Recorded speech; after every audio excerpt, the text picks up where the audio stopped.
Hi, in this video, I'll be talking about connected spaces of the real line specifically. And in this video, we'll see how topology can help in our understanding of real analysis in a deeper level or in a more generalized level. And so now we're talking about specifically R1, so the real numbers. And there is a theorem that says that if you are connected, if and only if you have this property, and later we'll see that this is the defining property for what we call a set to be convex. And so it says that if there are 2 points, if this is your set, then if there are 2 points in this set, such as x and y are here, and all the points in the middle will be an element of the E. So this is what it means to be convex. And we have already shown that this property is also the characterization property of what is known to be an interval in real numbers back in the previous video when we went through intervals. So now we just need to prove that connectedness implies convex. And the proof follows because let's say that you are able to find a z in between x and y such that z is not an element of E, then you can split your E into two parts. So imagine you have an interval and then now there's a z not inside E, so you can split it into this chunk and this chunk. Then when your A will just equals to E intersecting minus infinity to z, and B is E intersect z to infinity. So because they are non-empty, they become a separation, and so E is not connected. Now to prove the converse, suppose that E is not connected, you want to prove that it can't be convex. Well, it is the same idea. So now you're able to find a separation, but so where is the point that you break? Well, Z will just be the supremum of A intersecting with this interval x to y. And because of that, you just prove that Z will lie in between x and y. But if Z is not an element of A, then it follows that Z is not an element of E as well. Because Z is already not an element of B by this definition over here. And so, if Z is also not in the closure of B, then you can just find someone in between these two, and that will be the point that they break from. And so, we have proven that a subset is connected if and only if it's convex, which implies that it's also an interval in real numbers. And so let's just give some examples. So connected spaces in real numbers are the interval.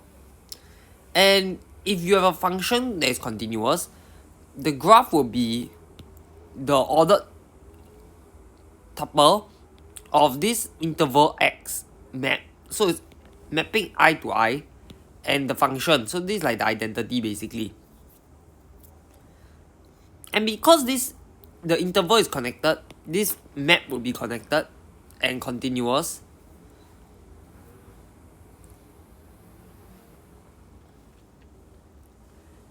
And so, because I and F are continuous, this is just the image of I to the interval to the real squared.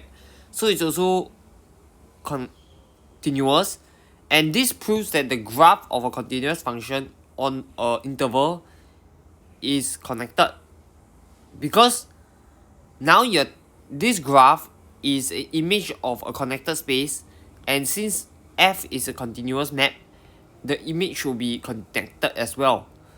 And so this is the idea that when you draw a graph for a continuous function along an interval, it will be connected, and so you draw the graph in one stroke basically. And then we move on to now generalizing our idea from the real numbers to Rn. And so in R1, when you say you have a point from A to B, that point is an interval. And then, so let's just say this is 1 to 2. Then 2 squared is like a rectangle. So a 2 cell is called a rectangle, and a 3 cell is like a cube, and so on. And then we now call a set convex in a generalized area to be this property where lambda x plus 1 minus lambda y is still an element of E for all x and y in E, and lambda ranges from 0 to 1. So you can imagine now you're trapped. Your minimum value is x and your maximum value is y. And then, so you just like move, you're trapped inside this thing. So it's like resembling an interval in general Euclidean space. And really, because this is a map from lambda to lambda x plus 1 minus lambda y,